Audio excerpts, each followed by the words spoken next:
What is going on, everybody? It is time for MLB Live Before Lock, and we are now 6 days away from the start of the NFL season. If you guys can do us a favor while watching, like the video, subscribe to the YouTube channel. We are sponsored here by DraftKings Pick 6. Also, kind of hinted at it a little bit yesterday, but we are going to have a sale for the start of football season. I think actually Chris Williams left us a super chat and was asking about it. We are. And it is currently live on the site. So we don't have our projections up yet, so you can't run the tools or anything. But week 1 of the NFL season, if you guys want to try out our Sims, $1. It's a pretty good price, right, Eric? $1 promo code kickoff. So if you guys do want to sign up now, you're totally welcome to. But just as a heads up, that there is currently no projections up on the site. We are expecting those either later tonight or sometime this weekend. And if you guys do want to try out our Sims tools, you can sign up for our core package, get access for $1 for week 1 of the NFL season. Really good way for people who have wanted to try our Sims tools to go ahead and try them out. Just $1 week 1 of the NFL season, promo code kickoff. Eric, what is going on with you, my man? Not much, just kicking it. Hopefully everybody enjoyed Bellman yesterday. I know he was fantastic last week on Greg's week off. I had to attend to some stuff yesterday, and so it's good to be back. Good to be talking some baseball. Yeah, and NFL. I still can't believe that it's starting up in less than a week now, Greg. Yeah, it is going to be, and we've got Thursday night football, we've got Friday night football as well. So I had to build out the whole schedule. It was like putting a puzzle together to figure out what hours people are available, what other sorts of projects people are honestly, working on, and when they can you're doing the Lord's work with that. I do not wish that upon anybody, but you do a fantastic job with it. For the people who don't know, Greg puts together the schedules for us to tell us when we're going, where we're going, how we're going, and it is a mess whenever a sport starts up. But you've done a pretty great job of navigating it since you took over. So I'm very happy with the situation on how everything looks, and super easy. I think I can show up to some shows next week now. Yeah, I would say I'm passable at it. I understand how all the formulas work, which I didn't understand at first because it's a very complex document, but nobody gives a shit that's watching us right now on YouTube. Chris Williams, shout out to him. He gifted us out 10 YouTube memberships. Chris, we appreciate you a whole bunch for supporting the channel, as per always. And if you guys have any questions for us in YouTube, you want to leave us a super chat. If you're in Discord and you at me, one of the perks of being a stochastic sub, which, by the way, also comes with any of our football subscriptions. So if you sign up for a Sims package with $1 next week to get in the door, you'd also get access to our Discord channel. You could add us at any point in time over the course of the shows, or at any point in time over the course of the day, and we could answer any of those questions that we have for you. So hit us up if you have any questions that you would like us to answer over the course of the show. Right off the bat here, Eric, we've got a 10-game slate. There's a Coors Field game. Any weather concerns that are standing out to you? We've had all kinds of weird weather as of late. Yeah, we've had some weird weather. I mean, yesterday was it was all right. Not really seeing a ton that I have to be all too worried about. I mean, I'm seeing some decent spots that I think, and it looks pretty good to me. How about you? Yeah, nothing that I am going to be altering my lineups for, changing anything. I think we should be good to just play this straight up. Hopefully there's none of that situation like the Chicago game the other day, which still haunts me. I brought it up every day this week since it happened, but really a one-off event that we very seldomly see. Maybe like every couple years in baseball, a game just randomly gets canceled like that. But let's start talking about the pitchers now that we have all that behind us. And like I said, 10-game slate, lots of options to talk about. So different than what we were looking at for something like yesterday's slate. Now, with that said, though, of the pay-up options, we've got one that is standing out as massive chalk on a slate of this size. Blake Snell pitching at home, obviously great pitchers park in San Francisco, going up against the Marlins, obviously great matchup. Marlins, dog shit offense, terrible against lefties, strike out a whole bunch. Blake Snell, 55% owned today. Our cash games, no brainer. You're playing Blake Snell. He is by a mile the most popular pitcher on the slate. We only have 3 pitchers pulling north of 20% ownership. One of them is Blake Snell at 55% here. Relative to his ownership, what do you make of him? Do you think the ownership is too high, too low, or just about right? Too low. I have 100%. I don't quite have 100%, but I ran everything through the Sims, and I'm actually only playing one lineup today. I was working on a lot of other football stuff today, but still, I built out a set of 150 lineups for DraftKings and FanDuel just to have a reference point of if I was playing 150 lineups, what are all my exposures, what they would be looking like. And I end up with Blake Snell in 72% of lineup. So to me, single entry, he's going to be super popular, still playing him there. Large field GPPs is also going to be really popular. And even then, I end up coming in overweight to the field on Blake Snell. He has been great in the second half of the season. He got off to a slow start this year, but I think some of that could be attributed to multiple factors. He's dealt with injuries this year. He's healthy now. Another thing also is he got a very late start to the season because of when he inked his contract, which I think logically we could say that the lack of preparation, lack of spring training, we know what kind of condition he came in, that probably contributed to the injuries he dealt with as well. So Blake Snell, I think he's pretty easily the best pitcher on the entire slate, even relative to his ownership. Yeah, so I know a guy who plays Major League Baseball and hangs out with Blake Snell in Arizona. Let me tell you, Blake Snell doesn't take the preseason very seriously. He didn't last year. He didn't this year. And this year it made more sense because of a contract and needing to get everything inked and put together. He was holding out to wait for a specific competitive spot. Obviously, he also thought he wanted to go to another pitcher's park because that's kind of primarily where he's been throughout his entire career, whether it was Tampa Bay. San Diego did play as a strong pitcher's park last season, a little different this year. And then San Francisco, he prefers having his home parks be things that he can then point to in contract negotiations and say, pay me my money. And that's going to be something he'll do, maybe in pinstripes, maybe elsewhere, where he will go to a ballpark that is not as advantageous, but wanted to show off some of his stuff this year from the sounds of it, and wanted to be on a competitive team, which San Francisco looked all right coming into the year, but a little bit surprised that they didn't deal him at the deadline, if we're being honest. But Blake Snell is very much in line to get paid this winter. Yeah. Did he sign? Was it a 1-year deal? Was it a multi-year contract? I think it was a 1-year deal. I don't remember. Blake Snell contract. He signed 2-year. It is 2 years. Yeah, that's fair then. Then it totally makes sense for them to keep him in this spot. But I know for a fact, because I had this conversation multiple times with you last MLB season when he faced Seattle in Arizona, and I went to the game. He got completely shelled by like the quad A Seattle Mariners lineup. Just absolute ridiculousness. He got pulled out of that first inning, and then he got reinserted into the second inning because apparently you can do that. That made absolutely no sense to me in that in that game. But Blake Snell had some issues last year in the preseason, and this year he didn't have a preseason. So pretty interesting stuff for sure. Somebody in chat had brought up the Marlins team total. I just peeped it on FanDuel. I don't know if you know it offhand, Derek, but if you do, then you're essentially going to be able to answer this really easily. But do you know what the team total is for the Miami Marlins tonight? 2.5, right?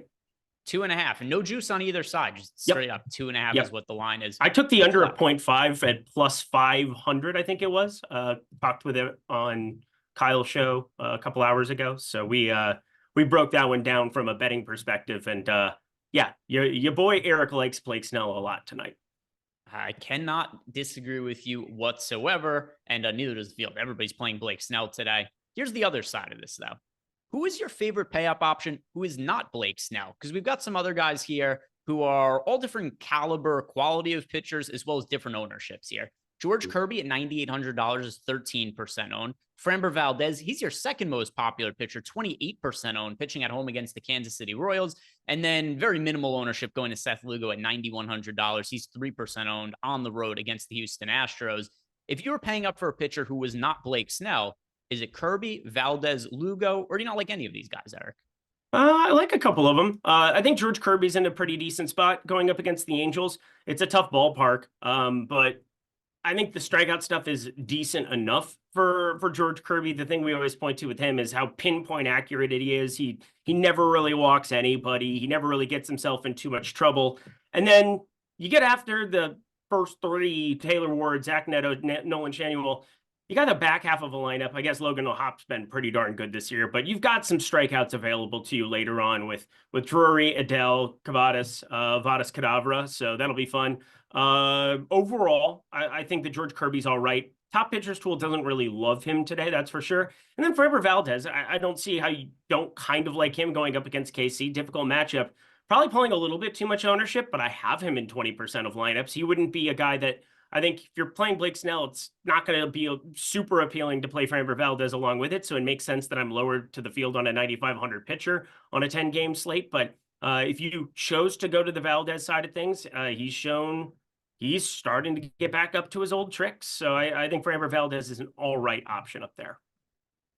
It's Framber Valdez for myself. Now, with that said, as we've kind of hinted at, I strongly prefer Blake Snell to Framber Valdez. But if I'm paying up for one of these pitchers who isn't Blake Snell, Framber Valdez is my next favorite option. There, a big gap between him and Blake Snell at the top, and I don't have all that much interest for myself in either George Kirby or Seth Lugo.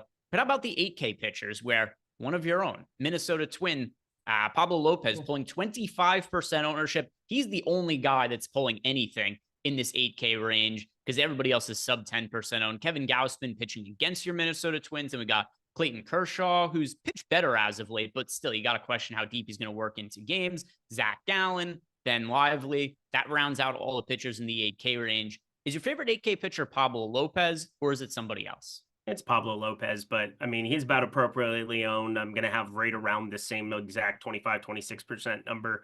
Pablo Lopez expected ERA much lower than his actual ERA because, of course, it is Pablo Lopez, the one Minnesota pitcher that I don't talk badly about.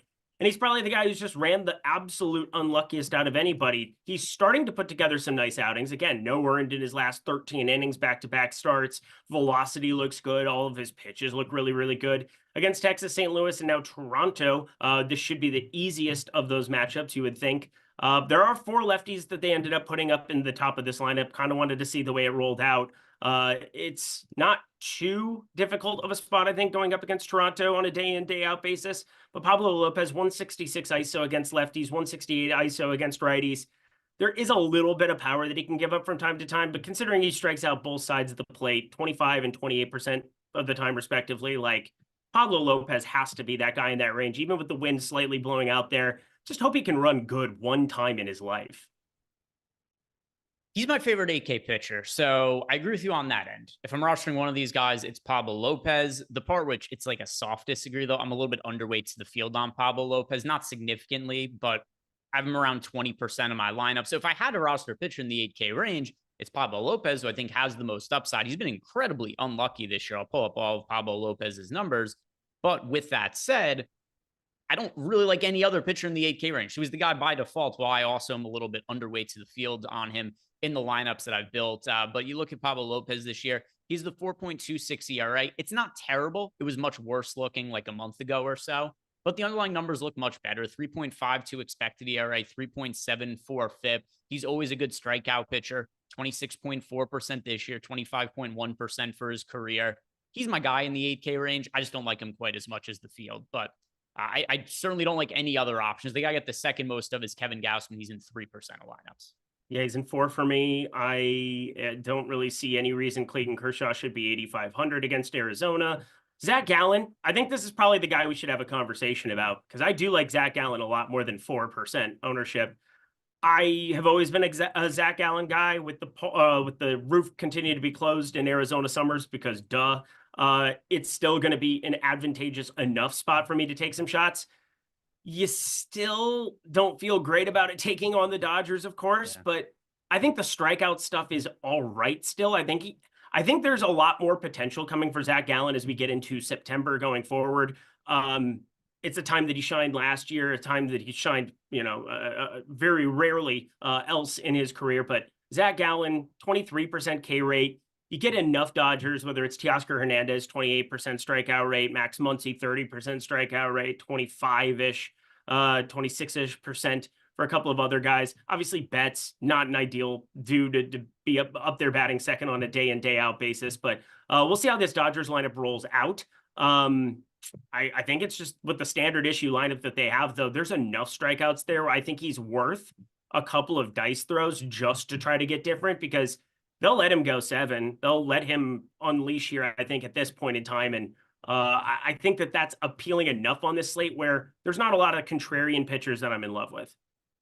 Yeah, and as far as Zach Gallen goes, it's not like I think he's terrible or anything. You'd mentioned some of the strikeouts, though. That's the part that's concerning to me, and obviously the matchup against the Dodgers. But 22.7% strikeout rate is by a mile the lowest mark of Zach Gallen's career. Then you've also got the matchup against the Dodgers, and let's see, the top 100. Yeah, I got him in 0 of the top 150 lineups I built. So kind of hard for me to advocate for him as a potential contrarian option. There are other guys that I like with lower ownership that we're going to be talking about in a little bit, but not Zach Gallen for me. Yeah, I'll throw this out there because I mean I did a pretty deep dive on him yesterday, trying to figure out exactly what's going on. He is pitching to a little bit more contact. Ground ball rate is up 4% from last year. And the big thing from last year, there were a lot of notes about how much hard hit he was giving up, and they were just a little bit concerned with like, hey, you know, coming into big game scenarios, we just can't necessarily have certain pitches getting hit up this way. 46.2% hard hit last season.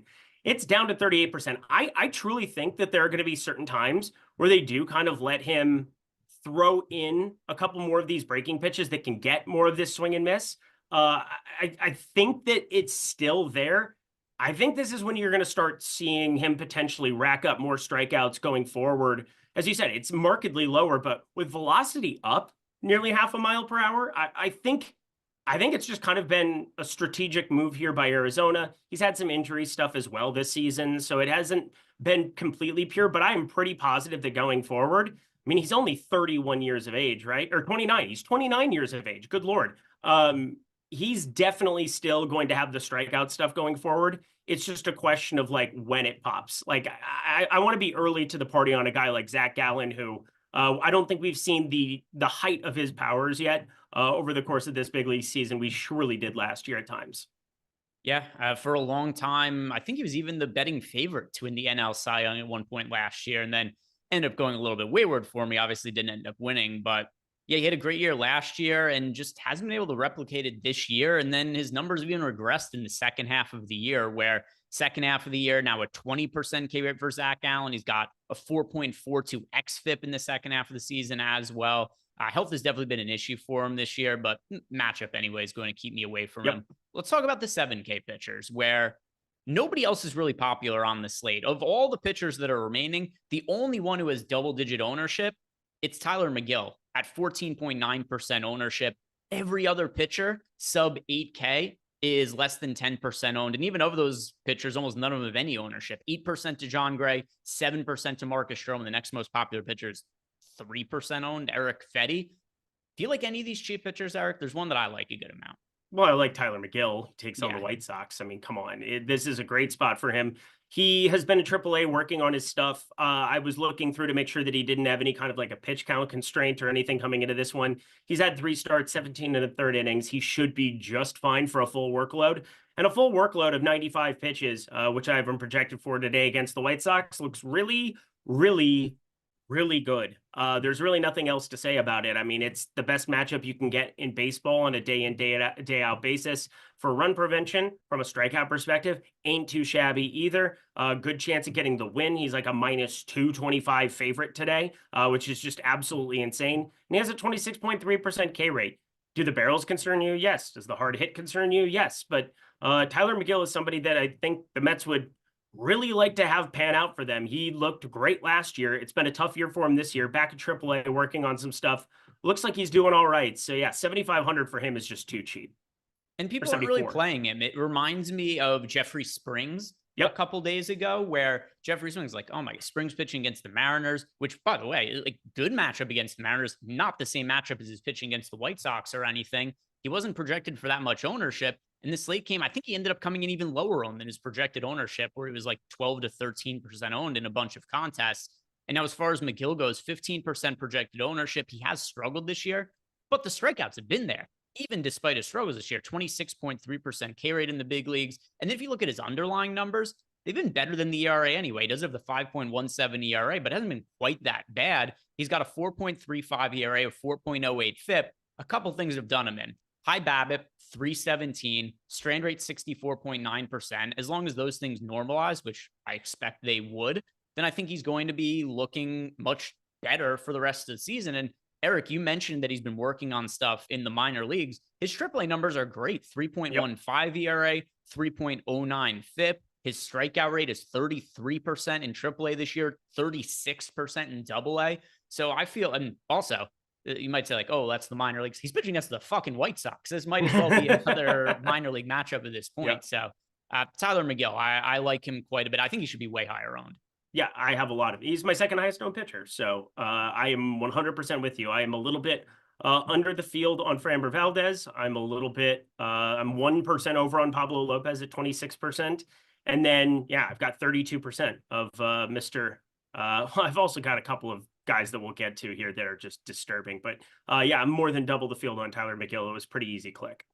Yeah. So in a second, we'll talk about the idiots who are playing for cheap that are not pulling ownership. But first, your guys' questions here. Shout out to Comment God. He gifted out 5 YouTube memberships. So Comment God, we appreciate you. Then we got a super chat from Chris Williams. He says, great show like always, fellas. Wanting to use my Hall of Fame win for the NFL, but we'll be using it all year. First, he has a question for us. He's playing the night slate on DK. High pressure situation for us, Eric. Can we successfully navigate the alternate slates and not represent ourselves as people with 40 IQs? Yeah, so Chris's question, he's playing the night slate today. Okay. He wants us to rank the pitchers. He was so kind as to list out the pitchers so that we did not look like absolute morons trying to figure out which slate it is. Well, it was my fault partially because I clicked late night because what the question last time said late night. So I clicked our late night slate and it was just like from 2 days before because there was no late night slate on it. It was just listed as night, but it looks very, very clear to me now. I know exactly what I'm looking at for it. It tells you how many night slates I've played this season because I surely don't have the time for it with all the betting stuff that I need to get in and fire up as soon as lines open. But yes, I can click on the thing that says night now. Go me. So he wants us to rank these 4 pitchers. And then he also wants to know if we think he should be taking shots on Aller at all today. So first, Adam Aller's my contrarian guy that I have double digits of. So yes, I like Adam Aller. Okay. All right. So Eric is saying that you could take some shots on Aller. My personal preference is no, but let's rank the other pitchers. Okay. Snell, Kirby, Kershaw, Gallen. Super. If Blake Snell is our favorite pitcher by a mile on the full slate, you said you're playing 100% of him on the main slate. He sure shit can be our number 1 pitcher for the late slate. It would be weird if he wasn't, correct. So now we have to talk about the other 3 pitchers. And by the way, it's all good name value pitchers, even though it's only a small slate. Kirby, Kershaw, Gallen. How are you ranking these final 3 pitchers? Snell just in a tier of his own. Yeah, relative to ownership, I like Gallen. He's sitting at 23% for the night. George Kirby at around 50%. I think George Kirby's about appropriately owned. I think Zach Gallen's a little bit under-owned. So I would go Snell, Gallen, Kirby, Kershaw in that based on the 4 that he listed there in the question. But I have Adam Aller ahead of Clayton Kershaw. I would much rather take shots on an extreme fly ball pitcher in the best park that you could possibly be pitching in if you're an extreme fly ball pitcher. So he got Adam Aller and Samuel Aldegari are the other 2 people pitching. I don't know if I pronounced that correctly, but Samuel Aldegari, considering how good the pitchers are for the night slate, I don't really have that much of an inclination to want to go to these guys, especially when you consider that we don't have like insane ownership going to Zach Gallen or George Kirby. The reason they're not crazy popular is because if you look at the ownership that we have projected for Snell tonight, we've got Snell projected for over 80% ownership for the night slate. As a result of that, there's only so much more ownership to go around to these other pitchers. The other issue I have with Adam Aller for the night slate, he's actually pulling 17% ownership. That's almost the same ownership Clayton Kershaw is projected for. Aller 17% owned, Kershaw 22% owned, Gallen 24%. It would be one thing if you're getting Adam Aller on a short slate as like some crazy contrarian option. But he's got the same ownership as Gallen and Kershaw. That's the reason I opt to not really want to go to him. But for me, Snell 1, Kirby 2, I'll say Gallen 3, Kershaw 4. Gallen and Kershaw are very close together. Aller's like 7-8% lower than those guys. I just pulled up the most recent ownership. I just refreshed it. I guess he's 4 or 5% now. Okay. I just refreshed it here and 17%. Am I in love with that? No. I'm more in love with getting him at 3% on the main slate where like there's, I think, some paths to getting all of the big bats you want to get to. I mean, that's the other thing that you're talking about there is like, I think what you're doing, if you're going to go Snell, Aller, is you're probably just paying up for the Dodgers that nobody else can get. That's probably not going to make you crazy unique for those Aller lineups. Maybe you can find a path there. Guess it would also just be relative to field size and what you're looking at doing there. But I obviously like Aller a little bit more than you. Do I think he could get completely nuked I absolutely do. But yeah, I'm going to go Snell, Gallen, Kirby, Aller, Kershaw, and then this Aldegari fellow who is just terrible.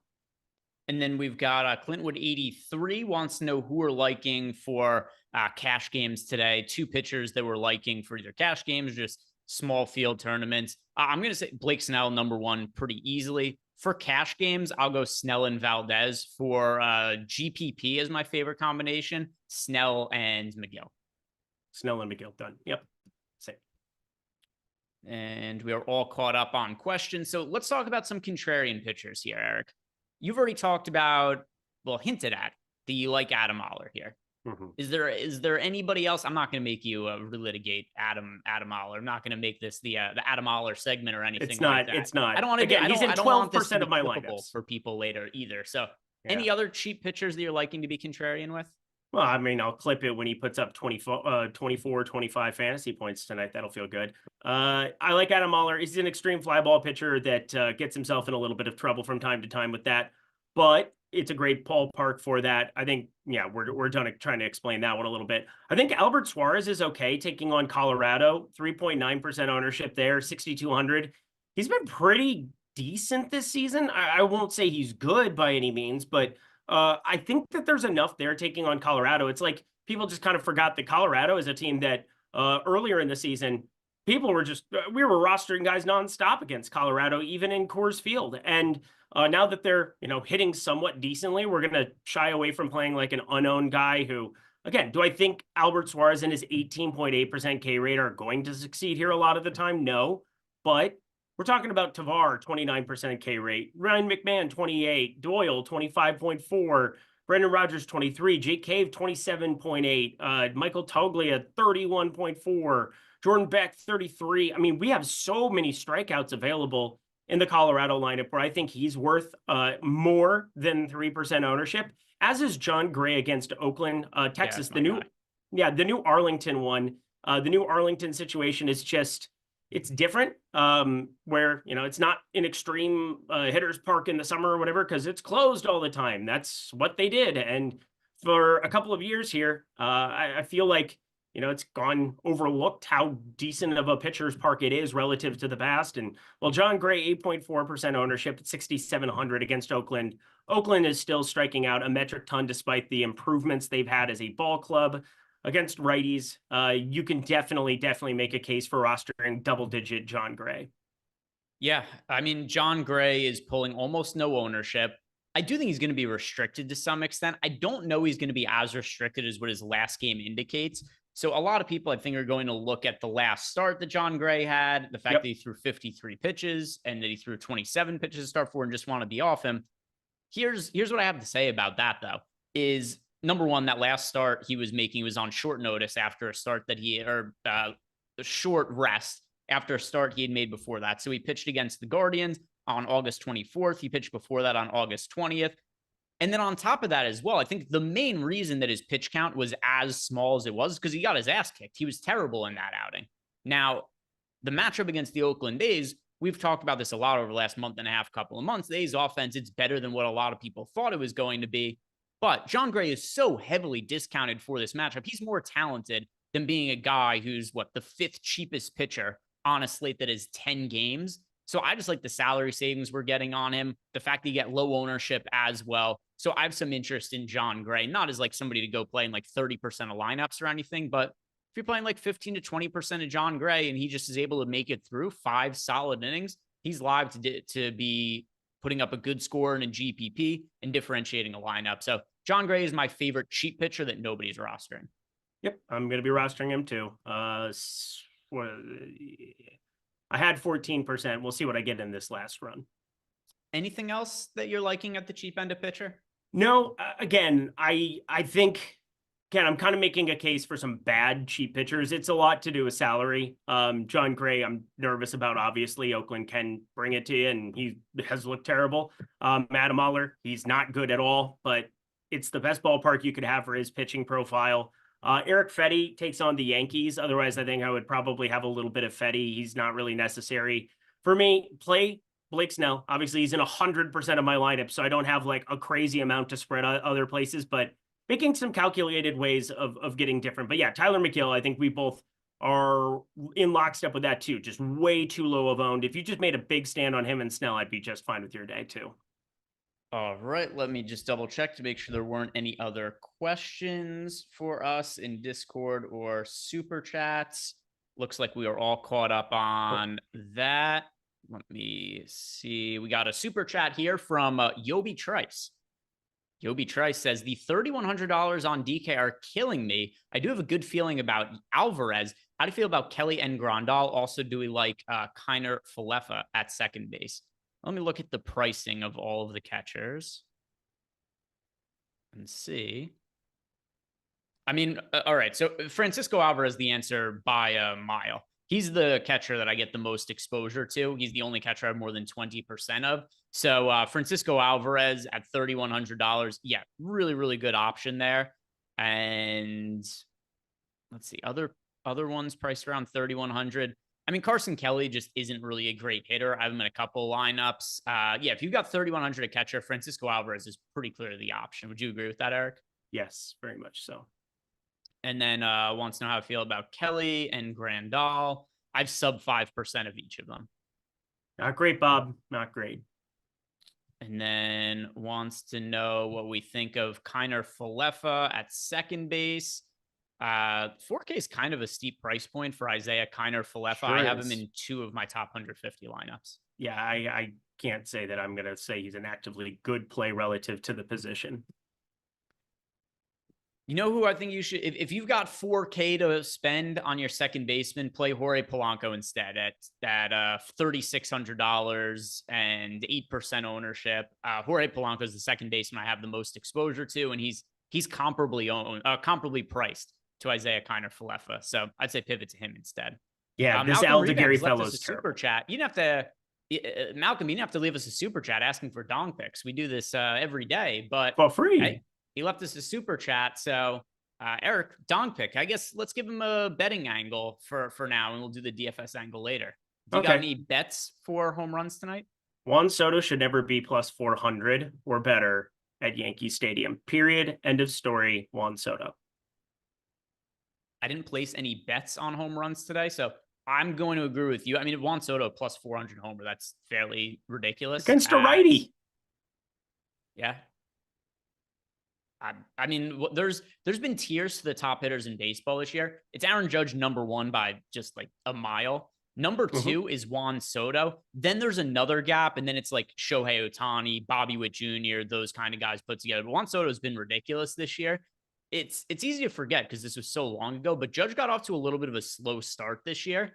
And at that point, Juan Soto was the betting favorite to win the AL MVP. There was a point where Juan Soto was like plus 150 to win AL MVP or something like that.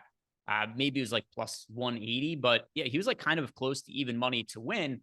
And then what ends up happening is obviously Aaron Judge did Aaron Judge things. He's turned into Barry Bonds. He got like a 300 WRC plus since the All-Star break. Looks like he might hit 60 plus homers, but all that aside, Juan Soto plus 400 homer, I'm going to agree with you. That seemed pretty ridiculous. But thank you for the super chat there, Malcolm Revamp.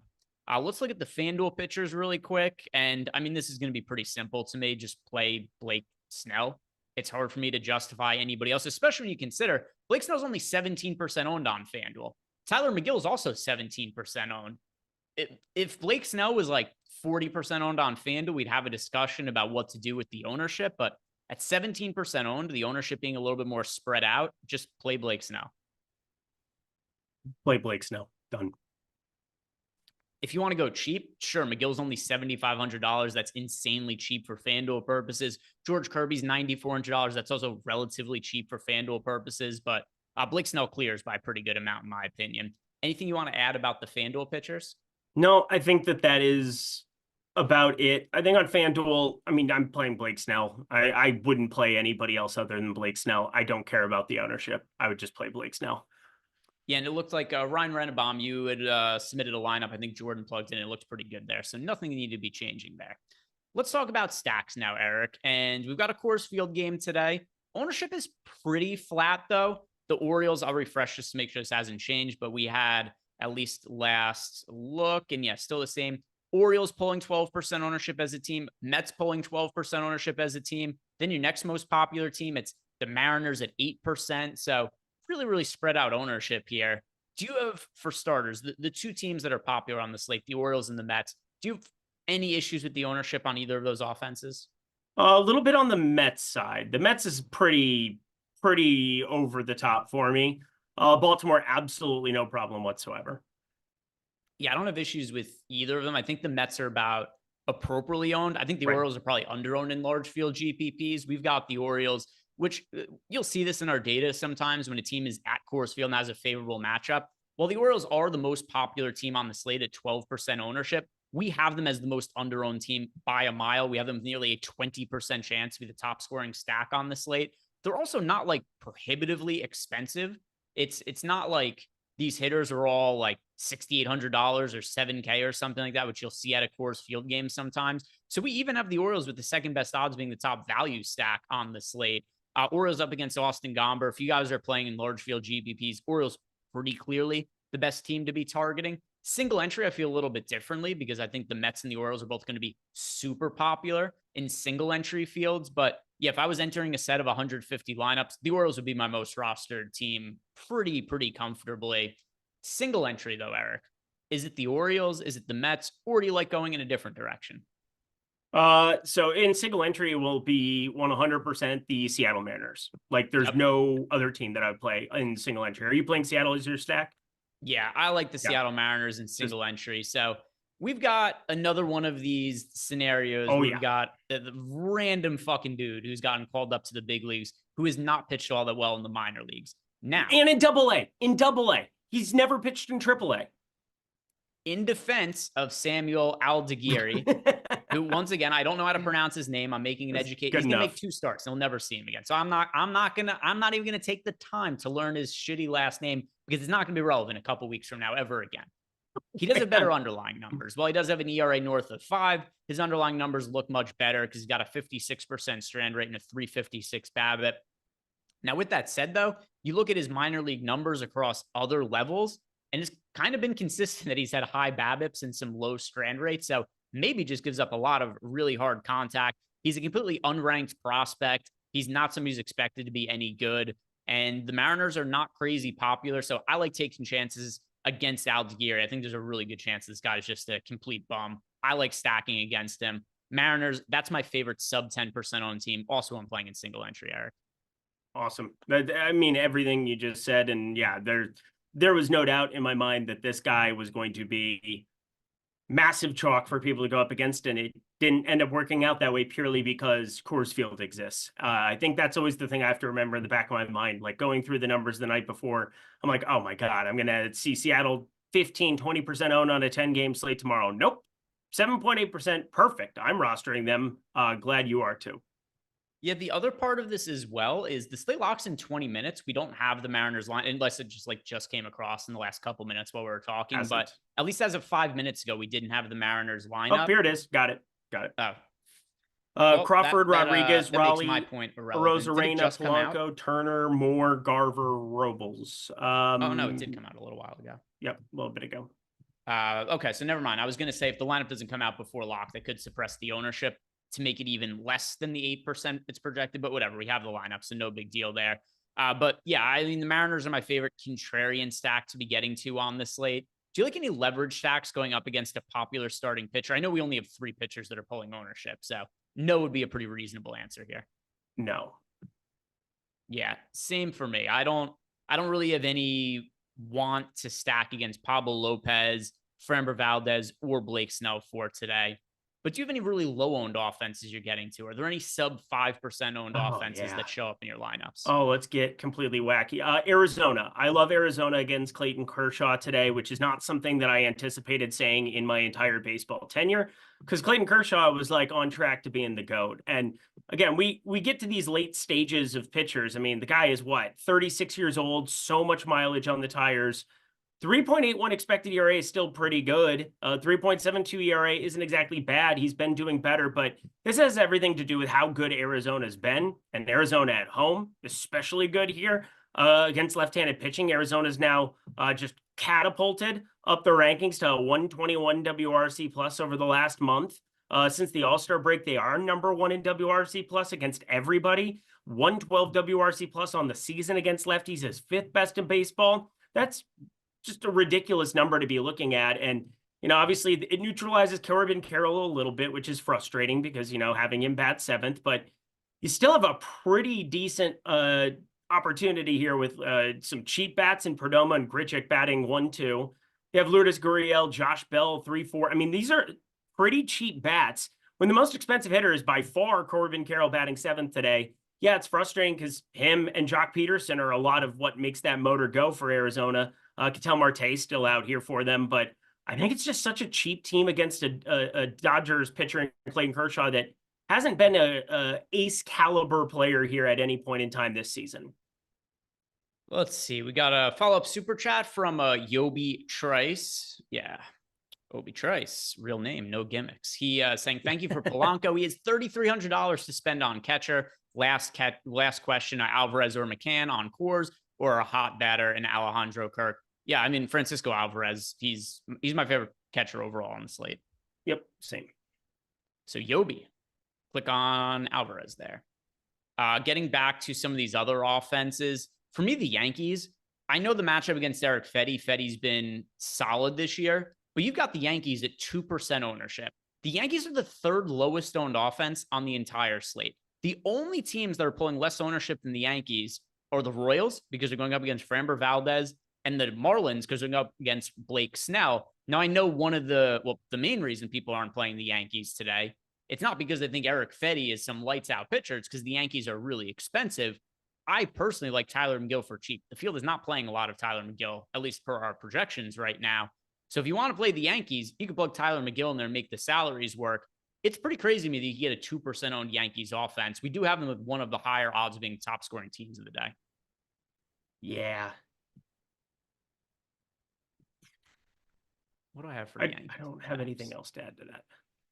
Yeah, I mean, I'm way overweight to the field in the Yankees, the set of lineups that I built out here. So it's a low owned Yankees team in a matchup that's maybe not ideal, but it's not like a slate breakingly difficult matchup against Eric Fetty either. He's got a 3.31 ERA, but a 3.89 expected ERA, 4.08 FIP. There's just not that many times you're going to be able to get an unowned Yankees offense against like a league average, just slightly above average starting pitcher. So give me the Yankees offense for low ownership today. Any other offenses that are important to you for this slate, Eric? Not a ton. It's pretty flat outside of, again, I do like Baltimore like everybody else. The tools are definitely showing that as well. Seattle, I absolutely love. The Yankees, I think that's a great shout out. The Dodgers against Zach Gallen, same case where they're expensive, but there are 1 through 9 guys that you can roster and get to and have a case for. I think the other team is Minnesota. My Minnesota Twins, they've been terrible at the plate of late, but this is a good spot against Kevin Gausman, another star pitcher gone older, more mileage on the tires. It's like, you either die a hero or you live long enough to see yourself become the villain, or in this case, the regressed pitcher. And Kevin Gausman, he has one of the pitches that we've just been riding for years in DFS. That splitter is ridiculous. Well, it's not as ridiculous this season. Kevin Gausman could have a decent enough outing. I'm seeing some places where he is pulling some ownership, but I would be surprised if he did. And Minnesota can definitely make him pay with a bunch of those lefties. We'll get to my home run play for the day from a DFS perspective. I have a lot of these Twins lefties, whether it's Castro, Larnach, Wallner, Santana. I mean, I really like getting to them. And obviously, the righties aren't exactly in a bad spot either, because Mr. Kevin Gausman, he gives up power to absolutely everybody here at this point against lefties. 204 expected ISO, but a 219 expected ISO against righties. Just fire up the Twins too. That's a team that makes me nervous because they are my team, but yeah, I like them today. Let's talk about the FanDuel side of things. Mr. Cool Cam from Discord, he asked us our favorite stack for FanDuel single entry and then favorite for a large field GPP. Large field GPPs, the answer is the Orioles for me on both DraftKings and FanDuel. Same deal with the Orioles over on FanDuel as it was on DK. We have them being very popular. They're the most popular stack over on FanDuel. Despite that, they have the top leverage odds of any team on the slate because their top stack odds are so high. So Baltimore Orioles, that's a team that I definitely like getting to for large field GPPs, but single entry is going to be a little bit different because the Orioles are so popular. I assume these hitters could be like 30% owned in a FanDuel single entry. So I don't want to be playing them there, but do you feel differently, Eric? Which team would you be looking at for a single entry on FanDuel?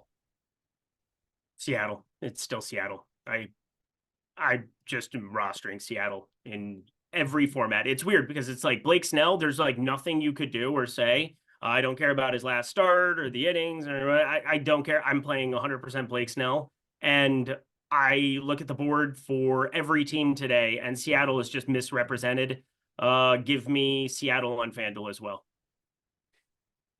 I like Seattle. I don't like them quite as much on FanDuel. They do have the top overall value odds for us, but salary is generally just a little bit easier on FanDuel. Even if you're playing Blake Snell at pitcher, I actually like getting to the Yankees for single entry on FanDuel, where the pricing isn't quite as much of an issue. So give me the Yankees as single entry team against Eric Fetty because the price point is not as problematic on FanDuel. The Yankees are playing a little bit more ownership, but they're still 5% owned. That's fairly low for the Yankees. So I like the New York Yankees for single entry, Mr. Cool Cam. Anything else that's important to you about stacks for this slate, Eric? No, I think we've covered it pretty in depth. I mean, we could go and look at different positions. I mean, there's going to be different cash builds, which I think makes it fun for cash people today. With the Mets pulling as much ownership as they are, and they're obviously in a good spot against Jonathan Cannon. I think with the Coors Field game and with a free square, I feel like in cash and Blake Snell, I think that there are some different cash iterations. So it's kind of a fun day for those people, I think. But from a tournament perspective, I mean, I'm going to be pretty flat aside from a couple of educated stands on a couple of those lower owned teams we already talked about. Yep, we got a follow-up super chat from Yobi Trice. Yobi Trice, real name, no gimmicks. Says Yastrzemski is starting starting at leadoff for the Giants. Oh, yeah, no question. No question. Just says Yastrzemski is starting at leadoff. So I wish I had seen that because I would have just jammed his hits prop quick. Let me just see if that indeed is still up anywhere. Like Yastrzemski. Oh yeah, no, he got everything dwarfed immediately. Absolutely dwarfed. That sucks. I mean, it makes sense to do it against an extreme fly ball pitcher. I kind of like that move for them because, Mike Yastrzemski is a guy who it's always surprising seeing his home run odds relative to other people in the marketplace on a day in, day out basis because he doesn't have that, home run type profile, 39.8% hard hit, 375 expected slugging. But what he does do is he launches it 18.7 degree launch angle. Adam Oller already talked about it before, 26.7% ground ball percentage, 50% fly ball rate. One thing you can do is pull some home runs maybe into that short porch and try to give him 2 or 3 cracks at it. So why not? Screw it. Just go after Adam Oller that way. Yeah, it's one thing about Yastrzemski, at least the family name there. So Marcell Ozuna, I don't know if you know this. Marcell Ozuna is currently in the lead for the batting title in the National League, which number one, seems kind of random. But the other part of this too is there just aren't very many players with high batting averages in the NL. Last I looked, his batting average was like 311. That was good for the tops of the National League. So we were talking about it in Discord. Like, has anybody ever won the batting title with batting average that low? The last time somebody won the batting average lower than that, it was Carl Yastrzemski, Mike Yastrzemski's grandfather with the Boston Red Sox in like 1968. So as far as Yastrzemski goes, I mean, I've rerun stuff since we got that lineup, and I have him in 3% of lineups. He's certainly a viable punt option, but like I'm not prioritizing the Giants as a stack, so it doesn't show up in very many lineups for me. Nor am I. Yobi Trice says for first base, Turner or Tellez at first. Let's see. Who do I have more of? Oh, Justin Turner pretty easily. Justin Turner. I have 15% Seattle stacks today. That's a pretty big stand. The only first baseman I have in more lineups than Justin Turner is Pete Alonso. I like Turner first. I do too. Is that Capinakella's lineup, Jordan? All right, looking good. Looking good there, Capinakella.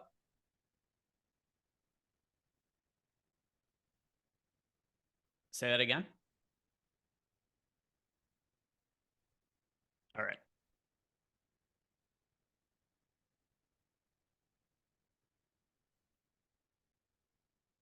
Oh, I thought you were asking me about Miguel Amaya before. Oh, gotcha. I misunderstood your question before. My bad. The sea is silent. My bad. Silly rabbit. So also before we go ahead, anything else you want to add about stacks? Now we'll do our home run picks, Eric. Let's do home run picks. All right. Before we do the home run picks, first, if you guys haven't done it, like the video, subscribe to the YouTube channel. Also, want to let you guys know that we have our college football deal going on. Actually, Woody from the Discord channel, he came in, I think in the mini max on DraftKings, came in first and second using the Sims. First time using the college football Sims yesterday. The reason it was the first time for him using it is because yesterday was the first day they were out. And already we had somebody in Discord win not just one GPP, but also come in second in a GPP. And if you guys want to sign up for our college football Sims, we're going to have our promo for the start of the season ending on Sunday. So if you want to sign up, use the promo code GameDay, get yourself 20% off our college football Sims. It starts at $24.95. So very affordable packages, and there's big contests up for week 1. I didn't come in first yesterday, Eric, but I was very close over on FanDuel. I think my best lineup finished in like 12th place. Okay. I had some wide receiver who scored like 5 fantasy points. If I played one of his teammates instead of him and the pricing was the same, I would have come in first place, but I didn't. So that always sucks. I want to give everybody a potential overlay alert. The $44 over on DK, the 10K to first has 884 out of 1,060. Maybe not overlay, but reduced rake for sure. That $44 looks like it might not fill. I'm going to throw some in that. Oh, yep. I have a lineup in that, and I'm just seeing that now too. Yeah, about 150 lineups or so to go to get that filled. Just tracking it. Home run picks though, Eric. Who are you picking to go yard today? You going to go with one of the Seattle bats? You going to go with somebody else? And chat, throw in your picks as well. Yeah, we're going to go to Matt Wallner, my friends. We're going to be rostering Matt Wallner to go He gets Kevin Gausman, brought up some of the splits, but this really has everything to do with Matt Wallner does against right-handed pitching. He hits the ball very high and very far, north of a 300 expected ISO. And this is not a small sample size at this point. I mean, we have accumulated sample size, 20.3 degree average launch angle, 95.4 averaging it off the bat, 9 homers. That number is going to be a lot higher than 9 in future years for Mr. Matt Wallner against righties. My dear God, is he going to hit Kevin Gausman high and far today? Downwind, dead center. Let's go. I want to go with one of my Seattle guys. All right, Pete Alonso. Pete Alonso. He's the power hitter I got the most exposure to in this set of lineup. So Pete Alonso, that's the guy that I'm going to be going with as an answer. Let's see what we have from chat. We got a bunch of answers that came in here. We've got Royce Lewis from Michael Sarek. We've got Jose Ramirez from Eric Johnson. Muncy and Soto from BX44. Alvarez and Rayleigh from Folk Matt. Anthony Santander for 3 homers from Trip. Boy, people are getting wild today. Trevor Larnach from Matty Ice. Obi-Wan going with Justin Turner. Aaron Hines going with Anthony Santander, but only predicting 1 homer out of him. We've got Jeff McNeil and Brandon Nimmo from Kyle Gentry. Jeff McNeil, he's like the go-to answer for EMAC as a guy who could never homer, but that's who we've got as the homer pick from Kyle Gentry. Ricardo Nelson's going with Jazz Chisholm. Let's see. Where else? Oh, Randy Rosarena from EMAC. Cal Rayleigh from Francisco Rubio. Jose Miranda from Reg Kell. Eloy Jimenez from Anthony Orlowski. Anthony Santander also from Jeremy Savage. Everybody going with Anthony Santander. Josh Young from Clintwood 83. We've got Noel from Flim Flam Man. Joe Adele from Plojo YT. Plojo. I didn't read that right. Jeff McNeil again from Kyle Gentry. And then we've got Lane Thomas from Dub K. And then we've got Taste the Skittles going with Lindor and Corbin Carroll. Lawrence Butler from Charles Moran. Eric Johnson going with Derek Hill. And that is going to do it for us. Guys, if you haven't done yet, like the video, subscribe to the YouTube channel. If you want to check out any of our Sims packages, the college football deal, that is going to be ending this weekend. And then if you want to sign up for NFL, it's a little early to sign up for NFL, but just letting you guys know the deal we're going to be having. You can sign up for our core Sims package, $1 to get access to our Sims for the first week of the season. So if you've been wanting to try our package and want a cheap price point to do it at, what's better than $1? Guys, thank you very much for watching. Once again, have a great weekend. Enjoy Labor Day if you're off work. We'll see you back here next week. Peace out.